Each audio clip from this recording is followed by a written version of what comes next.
friend, your homie, Juice. Wang, we back at it. If you're new to the channel, welcome. It's not your first time, welcome back.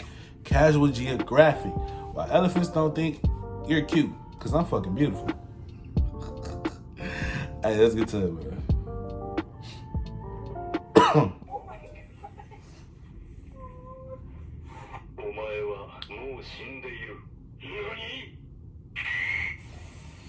The average person lies about 1 to 2 times a day, 1.65 to be exact. The average person can also expect to be lied to anywhere from 10 to 200 times in the same amount of time. And if you have internet, which you obviously do, because how else would you be here? Most of those lies probably come from behind the screen. And these days, it really doesn't matter what you say. As long as you say it with confidence, a small group of people will believe you. That's facts. Like if I say that coconuts can technically be classified as mammals because they have hair and produce milk and say it with my whole chest, at least one person's going to pause this video and think about it. And it seems like every week I get tagged in a video of some guy saying the T-Rex was actually a dragon with wings, or Megalodon is still somehow alive. When the truth is, T-Rex didn't have wings, a 60-foot shark isn't hiding from the world in the bottom of the ocean, and there are no hot singles in your area just dying to meet you. The worst lies are the ones you tell yourself. There's a lot of alternative facts out there, so I'm going to talk about the most common. No hot single mom. Some of these might be obviously made up, others I may or may not have believed.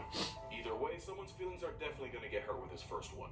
So it's a known fact that elephants find us cute, and we know this because the parts of an elephant's brain that are engaged when one sees I didn't know that. are the exact same as when a human sees a puppy. The elephants see us the way we see puppies. Oh, wow. Except it's not true, and for 3 good reasons. Oh. Number 1, there ain't an MRI big enough. Not to mention the elephant would have to be awake and fully conscious just for us to be able to prove it. Meaning everyone in that entire room would be 1 5-ton temper tantrum away from getting crossed off the census. Number 2, elephants have every reason to find us the opposite of cute.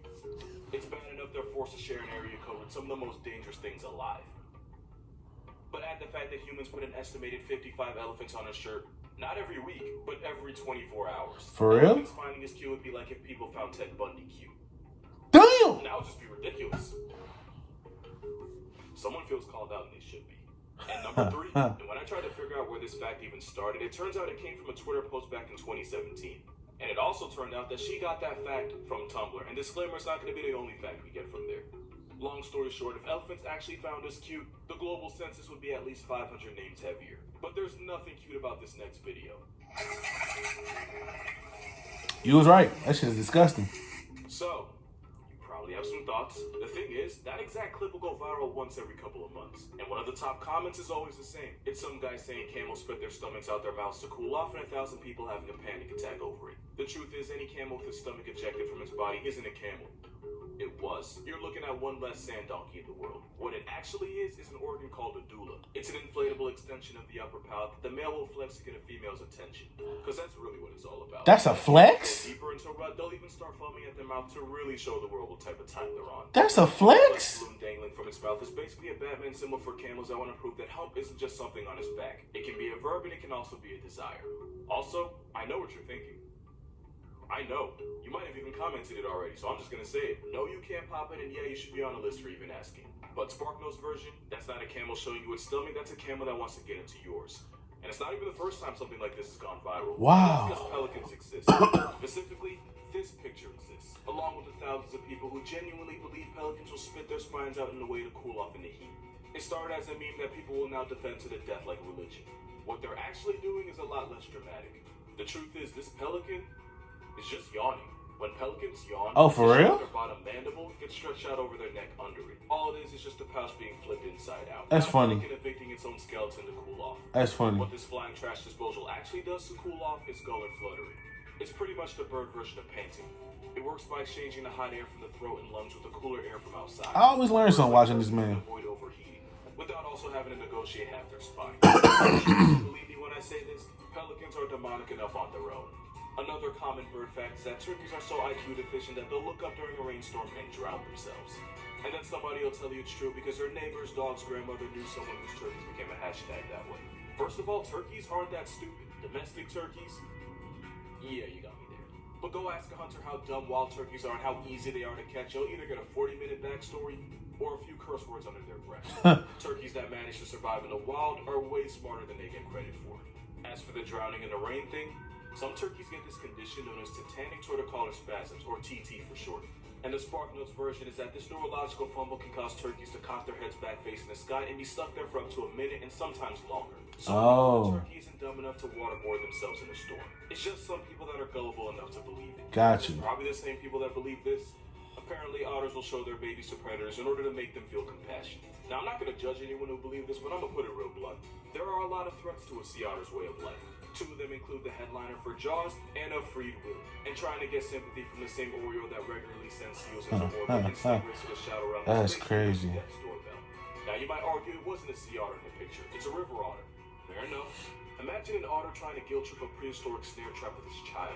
The outcome would be 2 less otters and 1 well-fed gator. Facts. Facts like this only go viral when people take human traits and try to put them onto animals. That's true. This is coming from the guy who regularly refers to a killer whale as an oppressive cookie. Because in the wild, morality gets you 404 to put on someone else's 4 for 4. Which is why otters are much more likely to sacrifice their own child than use them as a sob story for a coyote. And speaking of babies, you probably heard as a kid how you should never touch a baby bird because then you'll get your scent on the chick and cause a mother to reject it. And that's not true for a very simple reason. Most birds have a poor sense of smell. The average bird wouldn't even be able to tell if you had touched your chick or not. Especially since birds don't identify their chicks by smell, they go by sight and sound. Now, Makes the reason sense. you shouldn't touch one is because if mama bird suspects that her nest has been disturbed in any way, she'll abandon them altogether. Why risk your life raising a family when you can always make a new one? Also, the baby bird might not even need your help, because oftentimes it's a fledgling that people are trying to save.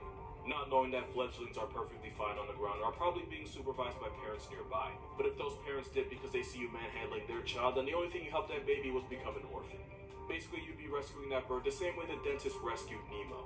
Another fact that isn't really a fact is actually something I used to believe. Cheetahs got screwed in the genetic lottery and screwed hard. And one of the reasons people think that is because they can only sprint for 20 seconds at a time before their brains start to overheat and eventually shut down.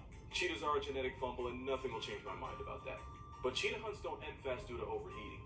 They end for the same reason you can't sprint as far as you can jog. Sprinting fast enough to catch a ticket on the freeway costs so much energy that even when cheetahs make the kill, they have to rest before actually claiming their prize. Damn. And the ironic thing is, in experiments where cheetah body temperatures were taken, they were slightly higher after a successful hunt compared to when they went home hungry.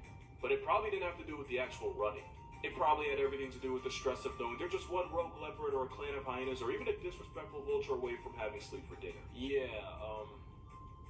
That wasn't a joke, by the way. Researchers now believe that cheetahs get anxious at kills for the simple fact they didn't get their pockets picked at any time. That nervousness can cause the temperature to rise. But cheetahs don't actually overheat like an old-school Dell monitor. They get more heated over the mental stress of keeping their lunch than the physical stress of These niggas got anxiety. It started from an experiment where Harvard scientists took cheetahs from captivity, put them on a treadmill, and then plugged up their south side with a thermometer.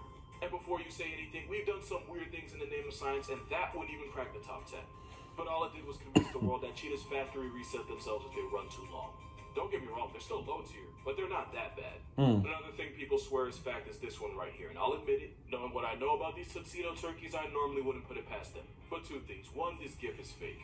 But 2, penguins don't actually eat each other to test if the water's safe. I'm not doubting that they're big enough cloacas to try. It's the same bird that'll do the mannequin challenge while its firstborn becomes a flatline. But what actually happens is penguins like Adelies will often gather by the water's edge. And it'll usually take 1 or 2 jumping in first before the rest follow suit. Now, obviously, if a murder seal makes a guest appearance, the other penguins probably won't be so quick to join. Nigga like Voldemort. Penguins don't actively sacrifice each other just to clear the water. The same way sloths aren't as brain dead as some people like to think. You've probably heard this one. Sloths are so stupid that they regularly mistake their own arms for tree branches. I did hear that. Fall and become a statistic. Except not only is it not true, the myth itself came from The Hitchhiker's Guide to the Galaxy by Douglas. Wow. And that fact was based on a one-time event Douglas experienced with a baby sloth. A sloth's claws actually works in the opposite way a human hand does, where having a tight grip is a default and opening up their claws actually takes effort. Plus, any animal that can't tell its arm from arbor isn't living long enough to be talked about. That would make even a koala look like an MIT candidate, but people took the sloth fact and ran with it. But it didn't get nearly as much mileage as this last myth did. Because literally every time you've heard the phrase alpha wolf, you were lied to. Because in the wild, the alpha wolf doesn't exist. Yeah. Since the wolf pack's made up of the 2 mating wolves, followed by a couple generations of their children. I found this out not too long ago, actually. By flexing on all the other wolves in the pack, when really the leading wolves are just the ones that boned. And unless your father got there by throwing hands with everyone under your roof, which I hope for your sake never happened, you don't call your father the alpha. You call him dad. The biggest problem with the alpha wolf concept was that it was based on wolves in captivity. That'd be like if I got locked in max security, studied all the prisoners, and then wrote a book on human nature.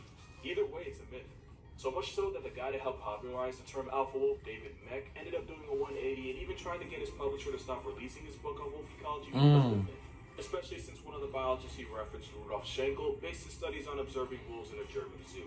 And in poorly constructed zoo habitats, wolves will behave with more self-preservation than wolves in the wild, since the wolf's natural strategy revolves around propping up the weaker, youngest members. Long story short, when you put a bunch of random, unrelated wolves behind a fence, they're gonna start acting different.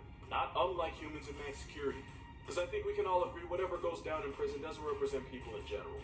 But in the wild, That's the facts. bad alpha wolf is about as real as the Easter Bunny. And no amount of tattoos, podcasts, or wildly inappropriate fanfics will ever change that. Don't think I'm not aware of how y'all know what running is. I'm on to you. But that's gonna do it for this video. For more consistent daily content, be sure to follow my Instagram and TikTok. Both are going to be in the description. And to watch videos before I post them and to support me beyond just subscribing, please consider also becoming a patron on Patreon. Also, be sure to pre-order my new book if you haven't already. Oh, you got a book? My plugs out the way, so be sure to drink water, hug Hey, your yo, congrats. first, and I'll see you in the next one. He got a book. Check that out. But yeah, I enjoy this. I always learn something new from this dude. This is cool. This is real cool. So if y'all enjoyed it, let me know in the comments below.